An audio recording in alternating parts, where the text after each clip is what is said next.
हेच मुळे भ्रष्टाचाराच्या पैशातून निर्माण झालं। त्यांचं धोरण असं आहे, पैशातून सत्ता, सत्तेतून पैसा, पुन्हा सत्ता।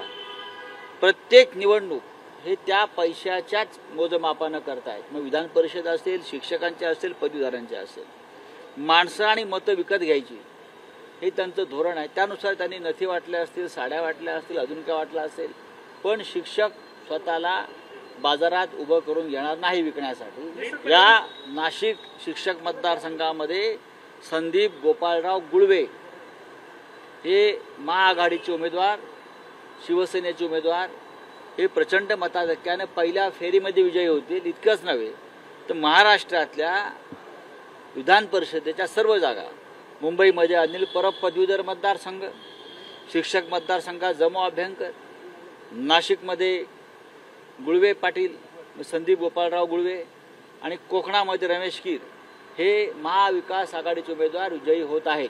साहेब, निवडणूक आयोगाला हे सगळं दिसत नाहीये का की व्हिडिओ व्हायरल होत आहे, लोक व्हिडिओ ट्विट करताय, निवडणूक आयोग का बरं याला काम? निवडणूक आयोग हा ईस्ट इंडिया कंपनी गुजरातचा नोकर आहे, बरं का। ईस्ट इंडिया कंपनी गुजरात यांच्या नोकरीवर असल्यामुळे त्यांना हे दिसत नाही। थँक्यू। आपल्याही उमेदवारावर असे आरोप होतात। नाही, आरोप करू द्या ना।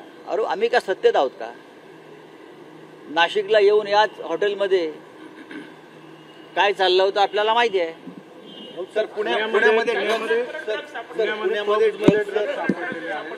त्याच ड्रगच्या पैशातून सध्याच्या सरकारचे खिसे भरले जात आहेत।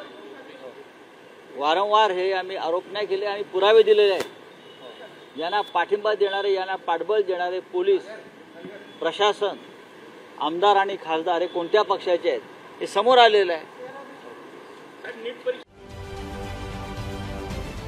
महाराष्ट्रातील सर्व बातम्यांचे विश्वासार्ह व्यासपीठ,